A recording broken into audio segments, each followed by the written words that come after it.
Thank you so much, Marty. It's a really big pleasure being here. Bona tarde a tots. First of all, good morning in the other side of the Atlantic Ocean, and good afternoon to everyone here in Europe. Welcome to this fantastic panel organized by the Institute Ostrom to celebrate the Ostrom Day. I think today we will reflect and discuss topics of great interest related to the life and work of Elinor Ostrom. And we are going to talk about polycentric governance. Polycentricity is a really interesting concept, a concept developed theoretically through the 20th century, thanks to the work of intellectuals such as Michael Polanyi, Vincent Ostrom, and of course, Elinor. The methodology of the panel is simple. I will ask the panelists some questions, and later we will open the table to dialogue and to receive questions from the public. And we have a really impressive panel. We have brilliant scholars here with us. It is my pleasure to present in first place Bobbi Hesberg. I met Bobbi Hesberg at the campus at the Francisco Marroquín University in Guatemala. Bobbi is a senior fellow at the Fraser Institute and also a distinguished senior fellow for the F.A. Hayek program in advanced study in philosophy, politics, and economics at the Mercatus Center at George Mason University. She has been the principal investigator on a great number of academic and federal grants that examine health and education policy. Bobbi met the Ostroms really good and had the opportunity to work with them and be part of this line of research. We have also here with us Professor Nils Karlson. Professor Karlson is an economist and political scientist. He works in the fields of institutional economics, political theory, public choice, industrial relations, and constitutional political economy. Karlson founded the Radio Institute in 2002 and acted as its CEO until August 2021. He published in 2017 a book, Statecraft and Liberal Reform in Advanced Democracy, a book that I strongly recommend. And last but not least, we have here with us also Simon Kaye, PhD in democratic theory. He has worked as a researcher and educator. Simon has written and spoken on a diversity of subjects, including democracy, voting systems, localism, and of course, self-governance. He has published a great number of articles and has contributed to several podcasts to talk about his research. At this moment, he works as a senior policy researcher at New Local in UK.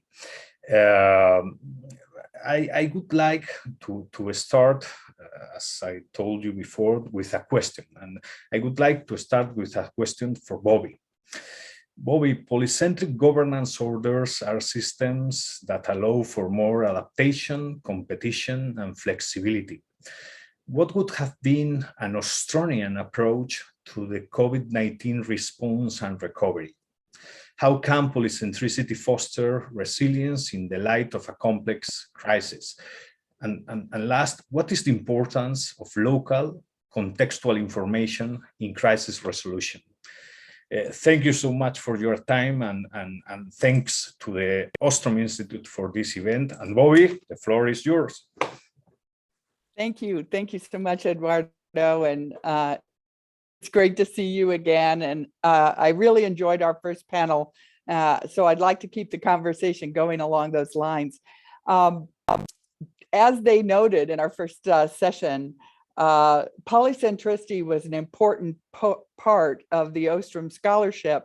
And what it said was that self-governance really is a key to how we solve problems. That conversation, that learning, all of the sort of concepts that have already been raised are very relevant in this area. And so as we turn to a crisis situation, such as COVID-19, I think the Ostroms would say, let the nature of the problem determine the level at which we can best address this this crisis and this difficulty. So there are components of the COVID-19 problem that and pandemic that clearly needed to be dealt with at fairly high level. So vaccine development is a good example of something that we can do at a fairly high level, often done by private industry, as we see in the United States with Operation Warp Speed and some of the efforts to get a vaccination in place. That can serve huge populations once successful vaccines are developed. But once you turn to other aspects of dealing with a pandemic, things such as non-therapeutic or non-pharmaceutical interventions like lockdowns and masking and vaccine resistance and getting people to actually deal with it, that's when notions of how people live together and their values and the subjective preferences that we hold over mixes of risk with regard to things like disease versus economic risk versus social risk that comes from being isolated from others versus loss in education due to not being in school. Those types of issues, I think the Ostroms would argue, are much better addressed if we deal with them closer to communities and closer to families and to the people themselves, to individuals. And we saw this play out. We see this playing out with regard to COVID-19. And I think the Ostroms would say, see, we told you so. Thank God we have Sweden. Thank God we have Florida. If we didn't have these other ways of taking on this problem that we've seen, where they are often open to severe criticism because they aren't taking the expert path that public health officials are telling us to take, if we didn't have those other circumstances, we would not know how wrong many of our policies have been and how you can do this by accommodating people. Now, one of the challenges of polycentric systems that the Ostrom noted is it's very dependent on this notion of exit and entry into communities. And so if in fact, you can't exit your community, you lock down half the world in terms of travel, etc., then people may not be able to sort themselves in the way that the Ostroms often argued were the best ways that people can voluntarily, cooperatively find policy mixes that work from them. If you can't go to a place where the policy mix works for you, you're stuck where you are because of pandemic policies, then that is not going to work as well as if you have sort of people able to find the right mix for them in terms of the way in which we tackled the problem. But we did see in the United States, for example, because they locked down the rest of the world, but they couldn't really lock down individual states. Some states tried, but that doesn't really work in our federalist system where we can move around and people could get in their cars and drive to other states. And we very much saw that people were choosing with their feet, just as the Ostroms argued in their metropolitan studies. They were picking states where the mix of policies between protection and economic possibilities and access to schools were more in keeping with their own. So we saw a lot of migration out of California, for example, and out of New York City and into states like Florida and Texas and Utah. I can assure you, we've seen a lot into Utah where I live. And so with that kind of movement, again, that's consistent with the kind of argument that the Ostroms would say works. That trial and error, that letting us find the information, that sense of how preferences work, the ability to convince others through conversation and through learning rather than force and authority. In complex situations, it's very hard to have enough force to actually make this work. Short of very restrictive authoritarian systems, we found it's virtually impossible. And what's somewhat so disturbing to some of us is looking at places like Australia and New Zealand have been huge sort of good examples of liberty, to see them turn so dramatically in the face of the risks that seem completely out of sync with the kinds of strategies that they're taking. And I think that that's one where, yes, it's an example and people should get to choose, but I'm wondering the degree to which the Australians and New Zealanders themselves would have chosen this as an option. And so that local, that context, that learning, those things really become an important lesson as we now see the real costs and the real benefits that have emerged as a result of these rather extreme strategies that were tried in this pandemic that have never really been tried before with regard to other pandemics that we have faced over the years. So I think the Ostroms have a lot to teach us on this. Thank you. Thank you so much, Bobbi. And my second question is for Professor Karlson from Sweden. Professor, as an economist and political scientist working in the field of institutional economics, you have been thinking quite a lot on the best governance frameworks to foster innovation. How can polycentric governance help stimulate innovation and best governance solutions? And other questions could be, what would be your take-home messages regarding the way different countries have approached screening, testing, tracing, and vaccination against COVID? And again, thank you for being part of this exercise, Professor. The microphone is mute. Sorry. Great to be part of this, and thank you all for all these other introductions. I will follow where I think Bobbi ended, in a sense, that the advantage of these polycentric systems is precisely that they foster innovation. So if you give autonomous actors the right to decide by themselves within an institutional structure, it's not the market here. This is public goods, and healthcare, of course, health is a public good. It's good for everyone, and it's built in a sense by co-production, that Pete mentioned earlier.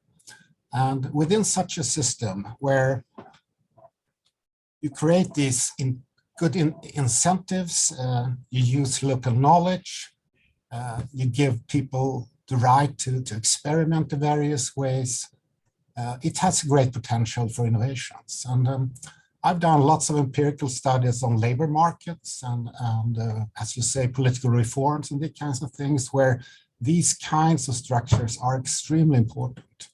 And I'm currently doing a project comparing healthcare systems in the world. And it turns out that healthcare systems that are more polycentrical when it comes to financing, when it comes to private-public partnerships in their various ways, are more dynamically efficient, if you want. A polycentric system, it may be in a static way efficient. If everything is static, if everything is known, sure. But in a world where, well, you have all these fatal conceits that, to speak with Hayek words, that they tend to think, these politicians, these experts, that they know all the details, everything, But everything is changing, it's a dynamic world.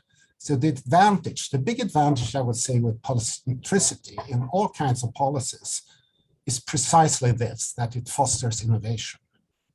And I think Bobbi's first example is interesting, this public funding of the vaccines. In fact, when Trump, this is a good thing Trump did actually, he said, this is something we have to do quickly, we have to fund these vaccines, but he didn't point to one company, he didn't point to one way of handling this. So in fact, these companies could compete with each other, they could try different ways of handling it.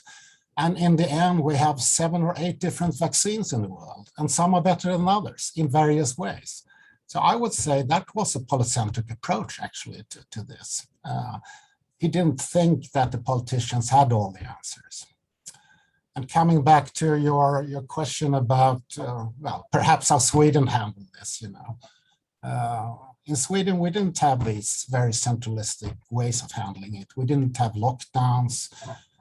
The schools were open, restaurants were open, we had public meetings and so on.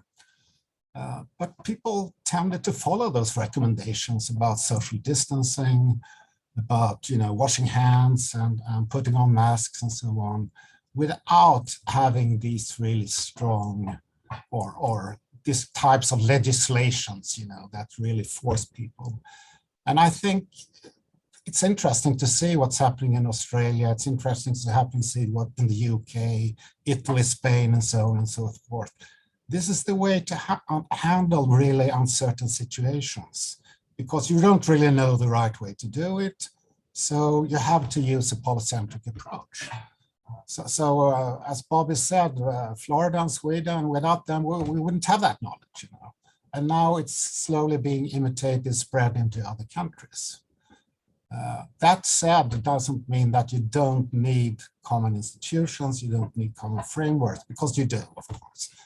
Just like in a market, you need property rights, you need various freedoms associated to property rights that needs to be enforced in a good way. Also, a polycentric system would need these kind of common institutions.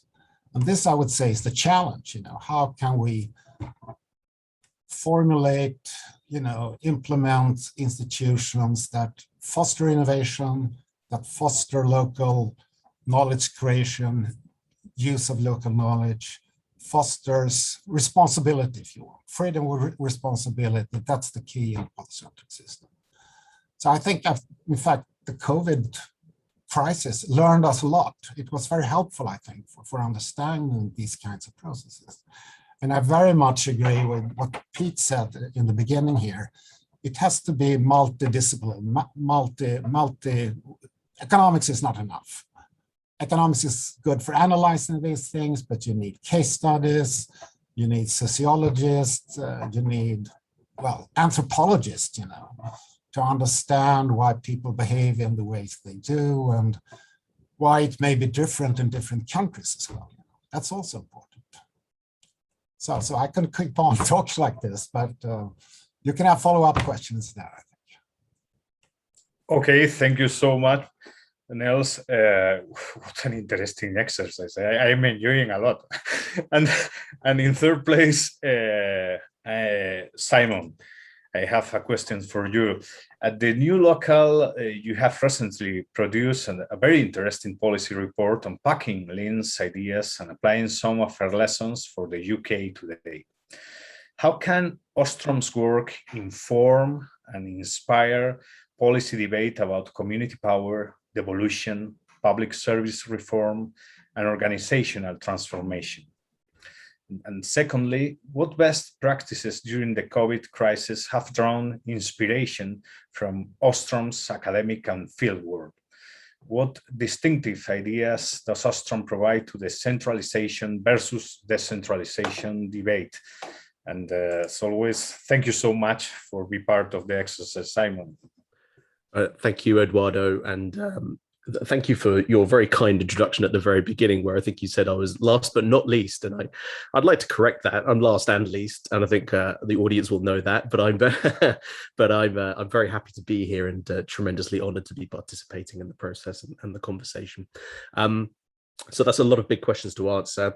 Let me start here. About 6 months ago, I got into a conversation with Professor Mark Pennington from King's College London, Department of Political Economy there, who'll be familiar to everyone or almost everyone who's watching. Among other things, he had the dubious honour of being my PhD supervisor back in the day, so a long-suffering PhD supervisor too, I suspect. But we were having a chat about the pandemic, the political implications of it. And we talked about Elinor Ostrom in that context, and it led to us doing a podcast and a blog on that too, through the CSGS. And I guess I'd reformulate the kind of question we asked each other in this way. In 10 or 20 or even 30 years, do we think we would look back at the last 2 years, these pandemic years, and say, that was the moment of a lasting expansion of state power, a moment when the state got its claws in a really extraordinary and unprecedented way.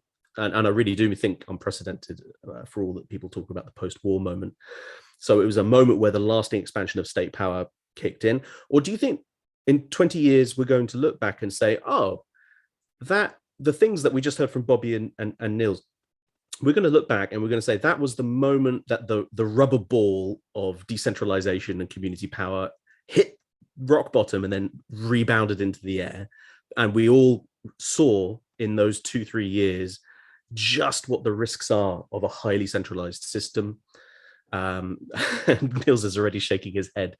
Just what the risks are of a huge emphasis of monopolistic and regulatory state power, and the mistakes that get made via that, and the way that mistakes made at the center can propagate through a whole society as a result of that. And I don't know if I know the answer to that, but I guess one way of thinking about the kind of the policy work that I've been doing and that we're doing at New Local, that's hugely informed by and inspired by and pays a lot of respect and attention to the work of Elinor Ostrom and both the Ostroms and Vincent Ostrom as well, is that we're working really hard right now to try and make it the latter, that we can look back in 20 years and say, oh no, this was where we realized that there's an alternative way of thinking about these things. I think another interesting thing to pick up maybe is that we're very UK centric in the way that we think about these ideas. Necessarily, we're a UK based think tank and network. Now, Bobbi's comments at the start about how exit plays a role in the way that we think about a truly polycentric order is incredibly important. But of course, I think Elinor Ostrom's scholarship, in a sense, gets us across the divide and gets us to talk about the dichotomy of exit and voice. So we have a degree of voice in the polycentric order, the parts of the polycentric order where commoning is playing out, if I can verb the word common in that ugly way, or the parts of the polycentric order where community-centered solutions are playing out. And you'd hope that state-centric solutions would also have a meaningful place for voice. Often they do not. And it's not just about the exit. The problem in the UK, and I guess this is part of our diagnosis, and I think this is true in other parts of the world, but I think it's particularly problematic in the UK. The problem in the UK is that we have recourse neither to exit nor to voice. We have a universalist approach that makes exit meaningless within our own national borders, almost meaningless, I should say. And we also have such limited, such bloodless democratic norms and citizenship norms that there's very little chance of influencing things at either the national or the local scale. So it's that lack of localism, it's the lack of democratic accountability and participation, of having a norm and ethic of democracy. And I feel like Elinor Ostrom was a great advocate and ambassador for those ideas and the way she picked up on sort of Tocquevillian sort of norms in that area. That's the pathology that we're trying to address in our policy work as well. And I think, once again, the pandemic has really revealed in some countries, including the UK, the extent to which we lack recourse to both exit and voice. One of those would be fantastic. If we could develop a polycentric system that allows a degree of exit and voice engagement on the part of communities, I think we'd be really getting somewhere. So that's sort of at the core of my, if you like, diagnosis of the situation the UK finds itself in at this sort of pandemic time. And as a result of that, we've become stuck in a kind of a duopoly in the way that policy and policymaking functions within the UK. So we see a massive pendulum swing, and it tends to swing back and forth every 1.5 generations or so, between monopolistic big state power, core regulation, and then the pendulum swings again, and we get a much more deregulated market-based reaction to that. And every so often we get a centralized effort, because everything's centralized, based in Westminster and Whitehall, to break out of the duopoly of market and state. A third wayism under Blair was one such effort. I think you could probably say there was a moment in the very first few years of a coalition government in this country in 2010 when an idea called the big society was pushed around by our Prime Minister David Cameron, and that lasted for about 2 minutes. Now, the problem with those was that they did nothing to address the kind of the policy pathology that makes all of this really difficult to respond to. The third way under Blair was really just a way of trying to blend elements of the market and state-centric paradigm. So it was state dominance with a bit of competition mixed in. and some outsourcing. And that's a huge issue, because what we really need is a source of inspiration that points us not to a blend of the state and the market, but a very concrete idea that a polycentric solution can exist, and that one of the elements in that isn't some blend of state and market, though both of those systems should play a part. It's actually a completely distinct way of thinking about social order and the management of resources that exists beyond markets and states. And that might be an obvious concept to the people gathered here today, but it's completely foreign to the policymaking consensus within the UK. So we're using the work of Elinor Ostrom, we're seizing upon her work in order to put forward that idea, and also to try and counter that deep centralization issue that I think is really concretizing the way that we come back again and again to market versus state. My final thought is that one of the reasons why Elinor Ostrom has been useful to us, and we're using her so much in the work that we're trying to do and the campaigning and the research we're trying to do, is that she's one of the very few individuals, scholars, that for whatever reason has survived the polarization of policy and political debate in Western countries, and I can speak more authoritatively about the UK. In the UK, the main policy world engagements with Ostrom have been by the Institute for Economic Affairs on one side, and by deep green environmentalists on the other. And so anyone who can command the attention of these disparate politically incentivized groups and still have a coherent core point to make that we can make use of is very helpful in very polarized times. So that, I think, is an important piece of the puzzle of why Elinor Ostrom is useful for us. But I'm talking for too long, and I'll stop now. Thank you so much, Simon, for your ideas and for your comments. And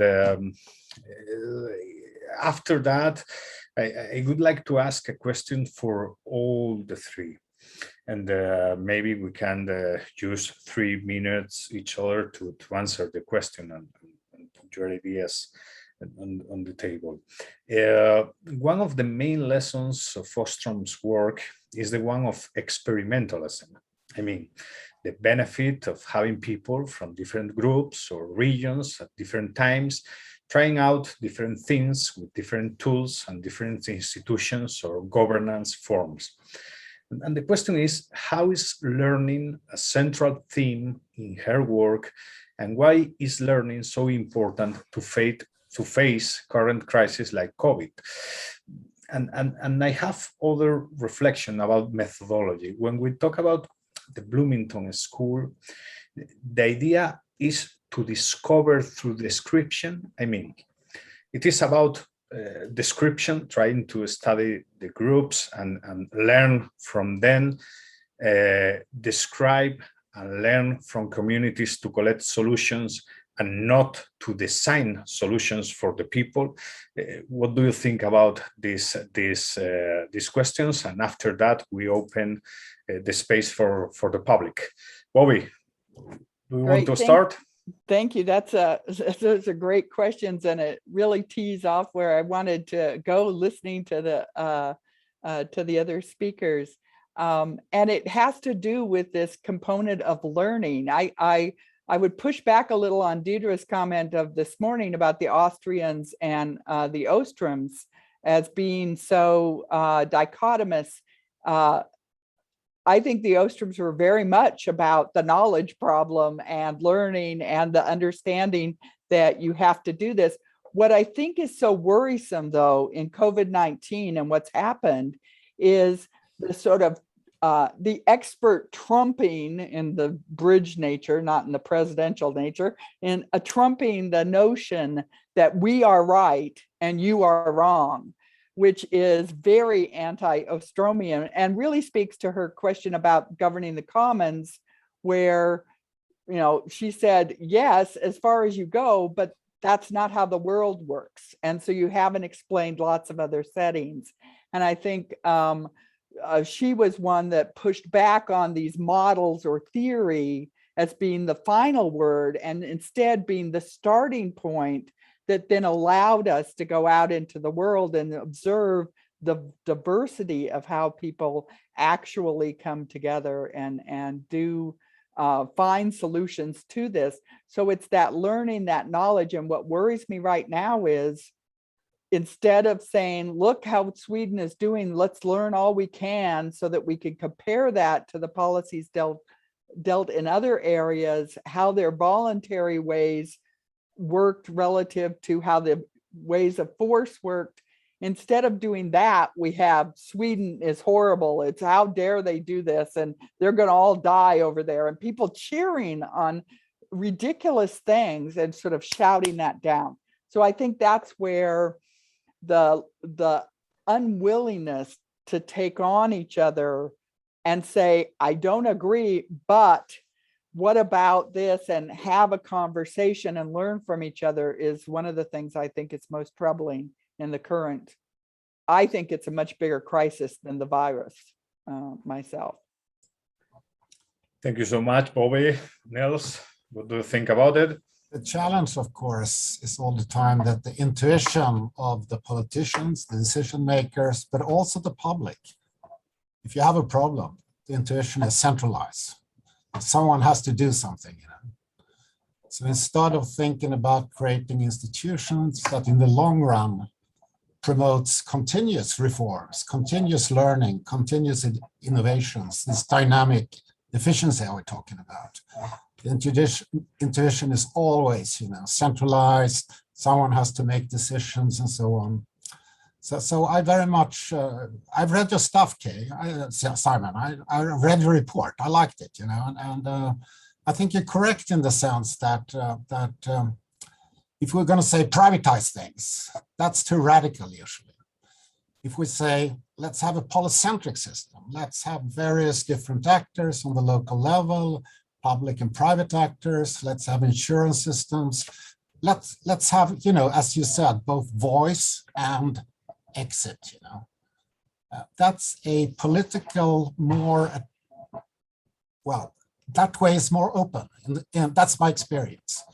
So actually, we've had some success, I would say, from our institute side to use this Ostromian models, and both Vincent and Eleanor, I want to emphasize that. Vincent's understanding of federalistic systems and institutions and so on are just as important as, to come back to your more methodological question there, Eduardo. I mean, you need economic thinking, you need these more abstract economic models to understand these things. But to combine it with these deeply empirical case studies is, I think, extremely fruitful, you know, and it's very convincing politically as well. You know, if you have a real world example, it's a very good way of communicating things, I think, to non-scholars, to non-academics. So it's, I think that's also one of the advantages actually of this polycentric model, in contrast to more really principal arguments that we also need to use all the time, of course. So it's, to combine exit and voice here, I think is extremely important, public-private ways of handling things. Yeah. Both in schooling, healthcare, many other sectors, actually. Labor markets, yeah. Thank you so much. And Simon, your thoughts? Yeah, I have a few, and it's thrilling to hear, Nils, that you read it, and I knew someone had, and now I know who it is. I can put a name to that person. So, Nils says intuition tends to be centralist, and I think my intuition is. These are your figures, Kaye. I've used them in a book. Oh my goodness! Yeah, that's very familiar.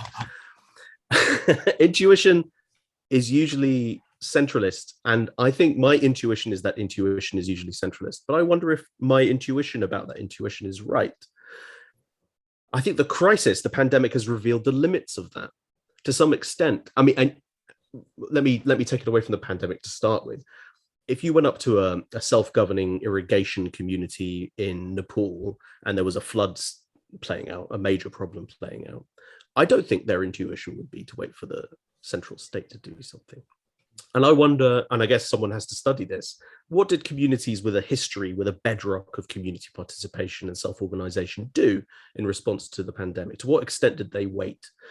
I think that the reaction that many people in this country had to sort of defer to the center and to magnify state power and then to approve of it when it happened is a learnt behavior. And I think if you can standardize a different set of norms, you might end up with a very different set of intuitions when the next crisis hits. And it's not surprising to me, therefore, that one of the big things that played out during the pandemic in the UK and in many other places was the emergence of totally spontaneous, self-organizing mutual aid groups that far outstripped the actions of central states in supporting people during lockdowns. So there's a reaction to a crisis that really it forces us to question those centralist intuitions. And I suppose that's important for this learning point as well. I have two things I think to say on this question of this methodological question about the learning and the experimentalism that plays out, and how important that is to the polycentric way of thinking about things. I think it forces us to make tough decisions about the kind of learning that we really think is plausible within a polycentric system. So on the one hand, we have what I might describe as a systemic evolutionary learning, whereby a whole system learns through the failure of approaches that don't play out and the success, the ongoing life of those that play out well. And I think the usual policy world way of thinking about learning is a rationalistic one, the conscious, deliberate, iterative process of learning, which stands as apart from the survival or otherwise within a complex system of different choices that are made across a distributed network. So to what extent within a genuinely polycentric order can we do the latter kind of learning, the conscious, rationalistic, deliberate learning? I think it's a very, very, very challenging question, because you change the parameters of the thing you're studying when you try to learn about it in that way. So I was wondering if other people had a view on that. The other aspect I think is important here to think about is that the contextualism, the emphasis on place, on particular place, on all of its nuances, that complicates learning as well. So that the learning we have to do within a polycentric order, within a complex system, is not what works everywhere. It's what will work here.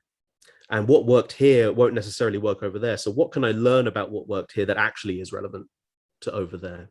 And over there might just be just down the road. That's how quickly the nuances of context can shift. And I guess the political point I'd make there, or the policy point, is that any learning of any kind that is that contextually nuanced is made impossible by a one-size-fits-all centralized approach. And that's all part of the kind of the campaign that we're working on in the UK. Thank you so much, Simon. And we are going to the last part of this panel, and we take all the questions from the public. Povila says that there are a lot of complaints over centralization in countries like the UK, Spain, and perhaps also the EU as a political institution. But the devolution agenda never seems to take root. How can the Ostrom agenda contribute to solve this conundrum? What do you think? It's an open question, so. I'll come in on that.